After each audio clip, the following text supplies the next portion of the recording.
चल, संगीता तुम्हारे पास आई है क्या? नहीं, संगीता तो मेरे पास नहीं आई है। लेकिन क्या बात है जीजा जी, क्या संगीता घर पर नहीं है? नहीं, वो और पिंकी कल रात से ही घर से गायब है। अच्छा, कहाँ गए होंगे दोनों? घर में सब ठीक तो है ना? हाँ, सब ठीक है, तुम फिक्र मत करो। संगीता अपनी बहन सेजल के घर पर भी नहीं थी। अशोक अपने सभी रिश्तेदारों को बारी बारी से फोन करके संगीता के बारे में पूछ रहा था, लेकिन संगीता कहीं नहीं मिली। दरअसल संगीता अपने पति अशोक और सास विमला के जुल्मों से तंग आकर घर से भाग गई थी। एक दिन पहले की ही बात है। अरे करमचली, तूने अभी तक घर में पोछा नहीं लगाया, दिन के 10 बज चुके हैं। लेकिन माँ जी, आप तो जानती हैं कि मेरा 9वां महीना चल रहा है, इस हालत में पोछा लगाऊं भी तो कैसे? बड़ी आई महारानी, तेरे बाप ने दहेज में बड़े नौकर चाकर भेजे हैं तेरे साथ। सुन, पहली बार तो तूने बेटी जना था, लेकिन इस बार मुझे बेटा ही चाहिए, नहीं तो अपने मायके चली जाना, समझी? शाम को जब अशोक ऑफिस से घर आया तो विमला ने नमक मिर्च लगाकर संगीता की खूब शिकायत की। संगीता, तेरी इतनी मजाल, तूने मेरी माँ के साथ बदतमीजी की, अभी मजा चखाता हूँ तुझे। अशोक ने मोटे डंडे से संगीता की खूब पिटाई की। बेचारी संगीता रोती रही, लेकिन ना तो विमला को उस पर दया आई और ना ही अशोक को। ये पहली बार नहीं हो रहा था, संगीता के साथ आए दिन यही होता था। पिटाई के बाद पिंकी रोती हुई संगीता के पास आई। माँ, पापा बहुत गंदे हैं, मैं पापा से कभी बात नहीं करूंगी। नहीं पिंकी, ऐसा नहीं कहते। संगीता ने रोते हुए पिंकी को गले लगा लिया। पिंकी, अब हम इस जगह पर 1 मिनट भी नहीं रहेंगे। लेकिन माँ, बाहर इतनी ठंड है, हम लोग कहाँ जाएंगे? पता नहीं, लेकिन जहाँ भी जाएंगे यहाँ से तो खुशी रहेंगे। संगीता और पिंकी के साथ घर में नौकरों जैसा बर्ताव किया जाता था।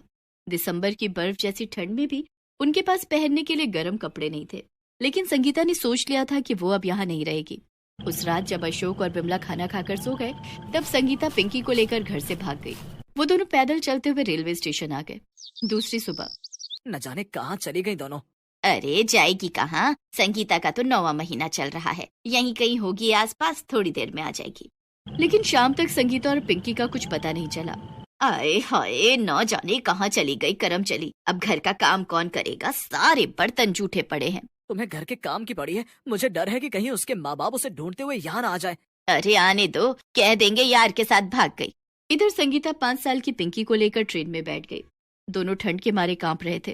ट्रेन के चलते ही खिड़की से ठंडी हवा ट्रेन के अंदर आने लगी। दोनों माँ बेटी ठंड से बचने के लिए अपने हाथ पैर मोड़कर सिकुड़ कर बैठ गए। माँ, मुझे बहुत ठंड लग रही है, ये ट्रेन कब रुकेगी? पिंकी बेटा, थोड़ी देर की बात है, ट्रेन रुक जाएगी, तू मेरी साड़ी का आंचल ओढ़ ले। संगीता पिंकी को अपनी साड़ी के आंचल से ढक देती है। धीरे धीरे ट्रेन की रफ्तार और तेज हो जाती है। पिंकी ठंड के मारे रोने लगती है। इधर संगीता के पेट में बहुत तेज दर्द होने लगता है। वो दर्द के मारे चीखने लगती है। संगीता की हालत देखकर पिंकी बहुत घबरा जाती है। माँ, तुम्हें क्या हो रहा है? कोई मेरी माँ की मदद करो। संगीता और पिंकी को देखकर ट्रेन के दूसरे यात्री नाराज होने लगते हैं। कैसे कैसे लोग ट्रेन में चढ़ जाते हैं, भला ऐसी हालत में से अकेले ट्रेन में सफर करने की क्या जरूरत थी? संगीता जोर जोर से चिल्ला रही थी। थोड़ी देर के बाद ट्रेन एक स्टेशन पर रुक गई और ट्रेन में सवार यात्रियों ने संगीता और पिंकी को उस स्टेशन पर उतार दिया। रात बहुत हो चुकी थी और रेलवे स्टेशन पर सिवाय ठंडी हवाओं के और कोई नहीं था। संगीता जमीन पर ही लेट गई और वहीं उसने एक प्यारे से बेटे को जन्म दिया। माँ, ये मेरा भाई है। हाँ पिंकी बेटा, ये तुम्हारा भाई है। माँ, हम इसका नाम पिंकू रखेंगे। ठीक है पिंकी बेटा, लेकिन तुम्हारे भाई को ठंड लग रही होगी। पिंकी कहीं से एक फटा हुआ कंबल लेकर आती है और पिंकू को उस कंबल से ढक देती है। अब संगीता और पिंकी उसी स्टेशन पर रहने लगी। दिसंबर की सर्दी में खुले आसमान के नीचे रातें बिताना संगीता और पिंकी के लिए बहुत मुश्किल था, लेकिन पिंकू की नन्ही सी मुस्कुराहट देखकर दोनों माँ बेटी अपनी तकलीफें भूल जाती। पिंकी अपने भाई पिंकू का ख्याल रखती और संगीता उस स्टेशन से गुजरने वाली ट्रेन पर चढ़कर भीख मांगा करती। संगीता के पास गाना गाने का हुनर था। वो अपनी मीठी आवाज में गाना गाकर लोगों से भीख मांगती। तुम ही हो माता, तुम ही पिता हो, तुम ही हो बंधु सखा, तुम ही हो। उसकी मधुर आवाज सुनकर कोई उसे पैसे देता तो कोई कुछ गर्म कपड़े।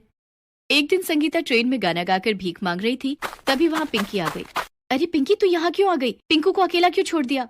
माँ, पिंकू की सांसें बहुत तेज चल रही है, लगता है उसकी तबीयत खराब हो गई है, तुम जल्दी चलो। संगीता दौड़कर पिंकू के पास जाती है। पिंकू की हालत बहुत खराब थी। उसकी हालत देखकर संगीता बहुत घबरा जाती है। माँ, इसे डॉक्टर के पास ले चलो। संगीता पिंकू को लेकर डॉक्टर के पास जाती है। ठंड के कारण इसे निमोनिया हो गया है, इसे अभी एडमिट करना पड़ेगा। अगर सही समय पर इसका इलाज नहीं किया गया तो इसकी जान भी जा सकती है। डॉक्टर साहब, आप मेरे बच्चे को बचा लीजिए, मैं पैसों का इंतजाम करती हूँ। डॉक्टर पिंकू को अस्पताल में एडमिट कर लेता है और उसका इलाज शुरू कर देता है। उधर संगीता और पिंकी दोनों ट्रेन में गाना गाकर भीख मांगने लगे। दोनों के पास भले ही खुद पहनने के लिए गर्म कपड़े नहीं थे और ना ही पैरों में चप्पल, लेकिन पिंकू की जान बचाने के लिए दोनों ने अपनी जान की परवाह नहीं की। माँ, हमारे पास कुछ पैसे इकट्ठे हो गए हैं, चलो डॉक्टर अंकल को दे देते हैं, इन पैसों से हमारे पिंकू की जान बच जाएगी। हाँ पिंकी, जल्दी चल, हमें देर नहीं करनी चाहिए। संगीता और पिंकी अस्पताल जाकर डॉक्टर को पैसे देते हैं। आपका बेटा अब खतरे से बाहर है। मैंने कुछ दवाइयाँ लिखी हैं, उसे समय समय पर खिलाते रहना और हाँ, उसे ठंड से बचाकर रखना। पिंकू को अस्पताल से छुट्टी मिल जाती है। संगीता और पिंकी पिंकू को लेकर रेलवे स्टेशन आ जाते हैं। माँ, हम पिंकू को ठंड से कैसे बचाएंगे? हमारे पास तो रहने के लिए घर भी नहीं है और ना ही पिंकू को पहनाने के लिए स्वेटर। रेलवे स्टेशन पर तो कितनी ठंड लगती है, हमारे पिंकू को फिर कुछ हो गया तो हम क्या करेंगे? नहीं पिंकी, हमारे पिंकू को कुछ नहीं होगा, मैं कुछ इंतजाम करती हूँ। संगीता और पिंकी रेलवे स्टेशन के एक कोने में बैठकर बात कर रहे थे कि तभी एक ट्रेन स्टेशन से खुलने वाली थी कि अचानक वो ट्रेन रुक गई और वहाँ पर लोगों की भीड़ लग गई। माँ देखो, वहाँ कितनी भीड़ लगी है, ना जाने क्या हुआ होगा। माँ, तुम पिंकू के पास यहीं बैठो, मैं देख कर आती हूँ। पिंकी ने वहाँ जाकर देखा तो एक आदमी घायल हालत में बेहोश पड़ा था और उसके आसपास खड़े लोग आपस में बातें कर रहे थे। अरे भाई, इसे तो जल्दी अस्पताल लेकर जाना पड़ेगा, इसका तो एक पैर ही कट गया है। अरे वो तो अच्छा हुआ कि मैंने ट्रेन की चेन खींच दी, नहीं तो आज इसकी जान ही चली जाती। पिंकी ने जब गौर से उसका चेहरा देखा तो वो उसे पहचान गई और दौड़कर संगीता के पास आई। माँ जल्दी चलो, वहाँ पर पापा का एक्सीडेंट हो गया है और वो बेहोश पड़े हुए हैं। संगीता दौड़ी दौड़ी वहाँ जाती है। संगीता ने देखा कि अशोक खून से लथपथ जमीन पर पड़ा हुआ था, लेकिन कोई भी उसकी मदद के लिए आगे नहीं आ रहा था। पिंकी बेटा, पापा को जल्दी से अस्पताल लेकर जाना होगा। मैं पापा को अस्पताल लेकर जाती हूँ, तो यहाँ पिंकू का ध्यान रखना। ठीक है माँ। संगीता कुछ लोगों की मदद से एक ऑटो रिक्शा पर अशोक को बिठाकर अस्पताल ले गई। इधर पिंकी ने पिंकू को गोद में लेकर ट्रेन में भीख मांगना शुरू कर दिया। पापा के इलाज के लिए माँ को पैसों की जरूरत पड़ेगी, भीख में मिले पैसे पापा के इलाज में काम आएंगे। छोटी सी पिंकी की गोद में नन्हा बच्चा देखकर लोगों ने पिंकी को ज्यादा पैसे दिए। इधर अस्पताल में डॉक्टर ने अशोक का इलाज शुरू कर दिया। इनका एक पैर कट गया है, ये अब जिंदगी भर अपाहिज रहेंगे। संगीता रोते हुए डॉक्टर से बोली, डॉक्टर साहब, क्या इनका पैर किसी तरह ठीक नहीं हो सकता?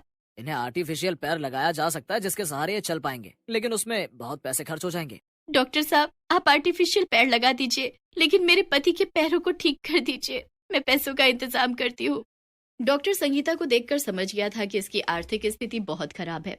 डॉक्टर को संगीता पर दया आ गई और उसने संगीता से कहा, बहन, तुम्हें पैसों के लिए परेशान होने की कोई जरूरत नहीं है। मैं तुम्हारे पति के इलाज के लिए तुमसे कोई पैसा नहीं लूंगा।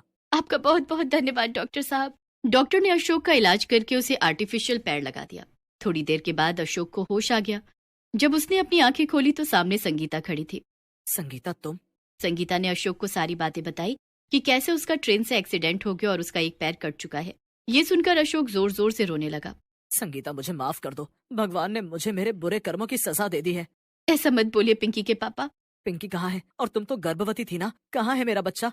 संगीता और अशोक बातें कर रहे थे, तभी गोद में पिंकू को लेकर पिंकी वहां आ जाती है। पिंकू और पिंकी को एक साथ देखकर अशोक बहुत खुश हो जाता है। संगीता, हम सब घर चलेंगे और एक साथ रहेंगे। अब मैं तुम्हारे ऊपर कोई जुल्म नहीं करूंगा। कुछ दिनों तक अशोक अस्पताल में रहकर आर्टिफिशियल पैर के सहारे चलने की कोशिश करता रहा और उसके बाद चारों घर आ गए। संगीता की सास विमला में भी काफी बदलाव आ चुका था। वो अपने पोते पोती के लिए नए नए स्वेटर बनाकर उन्हें पहनाने लगी।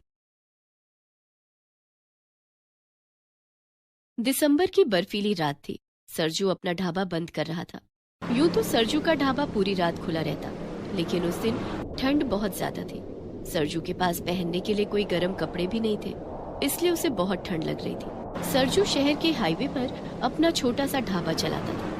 ठंड के मौसम में रात में वहां से ही कुछ ही गाड़ियां गुजरती, लेकिन सरजू के ढाबे पर बन रही गरम गरम चाय को देखकर सभी गाड़ी और ट्रक वाले सरजू की दुकान पर चाय पीने के लिए जरूर रुकते थे, जिससे सरजू की थोड़ी बहुत कमाई हो जाती थी और जैसे तैसे गुजारा हो रहा था। उस रात जब सरजू अपना ढाबा बंद कर रहा था, तभी वहाँ एक गाड़ी आकर रुकी। गाड़ी में जोर जोर से गाने बज रहे थे और कुछ लड़के गाड़ी में बैठकर शराब पी रहे थे। उसमें से एक लड़के ने सरजू को आवाज लगाई, अबे छोटे, सुन इधर आ। अभी आया मालिक। जी मालिक। देख, हमें जोरों की भूख लगी है, तेरे ढाबे पर खाने के लिए जो भी है जल्दी से ले आ। सरजू उस वक्त ढाबे पर अकेला था। उसने देखा तो ढाबे पर आलू पराठे के अलावा कुछ भी नहीं था। प्लेटों में आलू पराठे लेकर उन लड़कों के पास आया।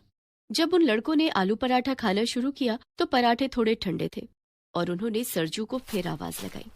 अबे इतनी ठंड में तू हमें ठंडे पराठे खिला रहा है? मालिक ये पराठे मैंने अभी अभी बनाए हैं, ठंड बहुत ज्यादा पड़ रही है ना तो मालिक इसलिए पराठे जल्दी ठंडे हो जाते हैं। अबे हमें बेवकूफ बना रहा है? ये पराठे तूने बहुत पहले ही बनाकर रख लिए होंगे तभी इतने ठंडे हो गए। इतना कहकर उस लड़के ने आलू पराठा सरजू के मुंह पर फेंक दिया।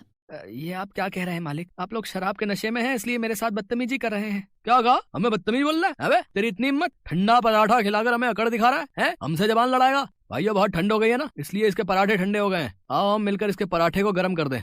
और इतना कहकर उन सभी लड़कों ने सरजू की खूब पिटाई की और सरजू के ढाबे पर शराब छिड़क कर ढाबे में आग लगा दी। उसमें से एक लड़के ने सरजू से कहा, ले हमने आग जला दी है, अब कर ले अपना पराठा गरम। और सभी लड़के जोर जोर से हंसने लगे। अपने ढाबे को अपनी आंखों के सामने जलता देखकर सरजू उन लड़कों के आगे हाथ जोड़कर गिड़गिड़ाने लगा। ये क्या कर रहे हैं मालिक? ऐसा मत कीजिए, मैं गरीब आदमी हूँ, इस ढाबे के सहारे किसी तरह से अपने परिवार का पेट पाल रहा था। लेकिन सरजू के गिड़गिड़ाने का उन लड़कों पर कोई असर नहीं हुआ और सरजू का ढाबा धू धू करके जल रहा था। देख अब तेरे सारे पराठे गर्म हो गए होंगे, तुझे बहुत ठंड लग रही होगी ना, जा जाके आग ताप ले जा। बेचारा सरजू रोता बिलखता अपने ढाबे को जलता हुआ देख रहा था। कुछ ही देर में ढाबा पूरी तरह से जल चुका था। सरजू रोता हुआ अपनी टूटी फूटी झोपड़ी में आ गया। वहाँ उसके 2 बच्चे बंटी और रिंकी फटी हुई चादर में सो रहे थे। सरजू को देखकर उसकी पत्नी निर्मला ने कहा, क्या बात है रिंकी के बाबा, आज आप जल्दी आ गए? आज रात ढाबे पर कोई ग्राहक नहीं आए क्या? निर्मला की बात सुनकर सरजू फूट फूट कर रोने लगा और रोते हुए बोला, अब हमारे ढाबे पर कोई ग्राहक नहीं आएगा। आप ऐसा क्यों कह रहे हैं? हमारे ढाबे पर ग्राहक क्यों नहीं आएगा भला? हमारा ढाबा तो रात भर खुला रहता है और वहाँ मुसाफिरों को गरम गरम चाय मिल जाती है। सरजू ने रोते हुए निर्मला को सारी बात बताई। ढाबा पूरी तरह से जल जाने की बात सुनकर निर्मला बहुत परेशान हो गई। अब हम क्या करेंगे? हमारा गुजारा कैसे चलेगा? ढाबे से रोज की जो कमाई होती थी उसी से तो हमारी दाल रोटी चल रही थी। हम दोनों तो भूखे रह लेंगे लेकिन बच्चों को तो भूखा नहीं रख सकते। और कजरी कजरी भी तो है, उसका चारा कहाँ से आएगा? सरजू और निर्मला के पास एक गाय कजरी थी जिसके दूध से ही सरजू अपने ढाबे पर चाय बनाता था। मुझे तो कुछ समझ नहीं आ रहा है रिंकी की माँ, ढाबा खोलने के लिए हमने जो कर्ज लिया था अभी तो वो भी नहीं चुकाया। सब कुछ ठीक चल रहा था लेकिन न जाने भगवान हम गरीबों के साथ ही ऐसा क्यों करता है। अब रोने से कुछ नहीं होगा, धीरज रखिए, ऊपर वाला कोई न कोई रास्ता जरूर दिखाएगा। हम कुछ न कुछ बंदोबस्त कर लेंगे। लेकिन हम क्या करेंगे? हमारे पास तो नया ढाबा खोलने के लिए पैसे भी नहीं है, अब हमें कर्जा कौन देगा? इस बारे में हम कल सोचेंगे, अभी रात बहुत हो गई है, आप सो जाइए। सरजू और निर्मला के पास ओढ़ने के लिए एक चादर भी नहीं थी। दोनों ठंड में कपकपाते हुए सोने की कोशिश करने लगे। थका हुआ सरजू तो सो जाता है लेकिन निर्मला की आंखों में नींद नहीं थी। वो रात भर यही सोचती रही कि अब आगे क्या होगा, उनका गुजारा कैसे चलेगा। ये सब सोचते सोचते कब सुबह हो गई निर्मला को पता ही नहीं चला। और कजरी के रंभाने की आवाज सुनकर वो उठकर झोपड़ी के बाहर आई। कजरी, तूने भी आज सुबह सुबह ही गोबर कर दिया, अब इस ठंड में सबसे पहले गोबर साफ करना पड़ेगा।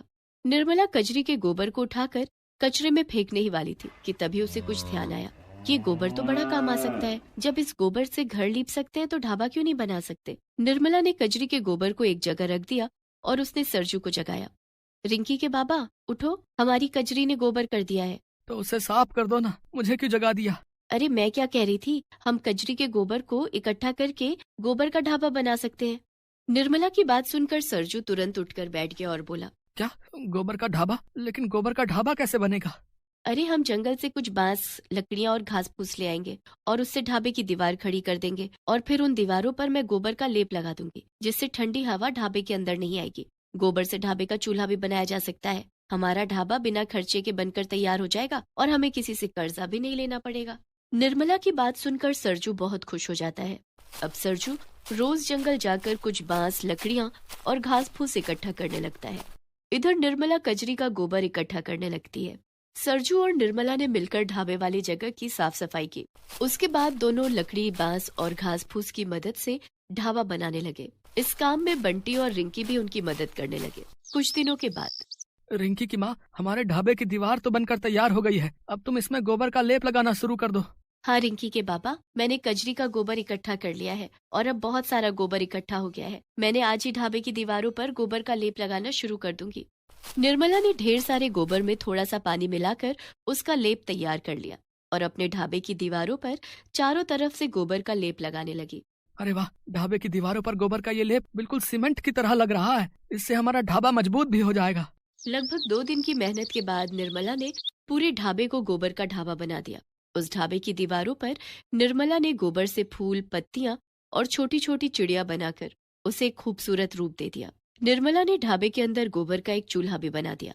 अब गोबर का ढाबा बनकर तैयार था, जो देखने में भी बेहद खूबसूरत लग रहा था। सरजू ने एक बार फिर से अपने ढाबे की नई शुरुआत की। ढाबे के पास से गुजरने वाले राहगीर ढाबे की खूबसूरती देखकर फिर से सरजू के ढाबे पर रुकने लगे और चाय नाश्ता करने लगे। साथ साथ राहगीर सरजू के ढाबे की तारीफ करने लगे। सरजू का ढाबा चर्चा का विषय बन चुका था। दूर दूर से लोग उसके ढाबे की खूबसूरती देखने आने लगे। अरे, ये तुमने नया ढाबा बनाया है क्या? जी मालिक, ये गोबर का ढाबा है। ये ढाबा मेरी पत्नी निर्मला ने बनाया है। इसे बनाने में हमें 1 रुपए भी खर्च नहीं करना पड़ा।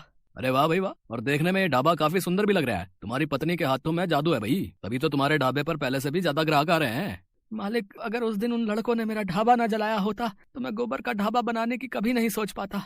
फिर सरजू ने उस राहगीर को उस दिन की सारी घटना बताई। ओह, बहुत बुरा हुआ भाई तुम्हारे साथ, लेकिन कहते हैं ना कि हर बुराई में कुछ अच्छाई छिपी होती है। तुम्हारे गोबर के खूबसूरत ढाबे को देखने के लिए यहाँ से गुजरने वाला जो है ना, हर राहगीर ढाबे पर रुकता है और तुम्हारे ढाबे पर चाय नाश्ता करके जाता है। क्या तुम मेरे लिए भी ऐसा ही एक ढाबा बना दोगे? मैं तुम्हें इस काम के लिए अच्छे पैसे दूंगा। ये ढाबा जो है थोड़ा सा अलग हटकर है, शहर के महंगे रेस्टोरेंट को भी मात दे रहा है ये। अगर मैं शहर के बीचों बीच ऐसा ही एक ढाबा खोल लूँ तो काफी ग्राहक आएंगे। राहगीर की बात सुनकर सरजू बहुत खुश हो गया। क्यों नहीं मालिक, मैं और मेरी पत्नी दोनों मिलकर आपके लिए गोबर का ढाबा बनाकर तैयार कर देंगे। सरजू उस राहगीर से बात कर ही रहा था कि तभी वो चारों लड़के फिर से वहां गए। वो उस दिन भी शराब के नशे में धुत थे। उसमें से एक लड़के ने सरजू से कहा, अच्छा, तो तूने नया ढाबा खोल लिया है? इस बार औकात में रहना और हमसे बदजुबानी मत करना। लेकिन उस दिन सरजू ढाबे पर अकेला नहीं था। ढाबे पर और भी ग्राहक थे और सभी सरजू के सपोर्ट में थे। उन लड़कों को सरजू के साथ बदतमीजी करता देखकर एक ग्राहक ने फोन करके पुलिस को बुलाया। थोड़ी देर में पुलिस आ गई और सभी लड़कों को पकड़कर थाने ले गई। आप सभी लोगों का बहुत बहुत धन्यवाद। आप लोगों की वजह से आज मेरा ढाबा बच गया, नहीं तो न जाने वो लोग आज क्या करते। अरे सरजू, तू चिंता क्यों करता है? हम है ना भाई, तू बेखौफ होकर अपना ढाबा चला। अब सरजू के ढाबे पर दिन रात रौनक रहती। सरजू की खूब कमाई होने लगी और उसने कर्जे के पैसे भी चुका दिए।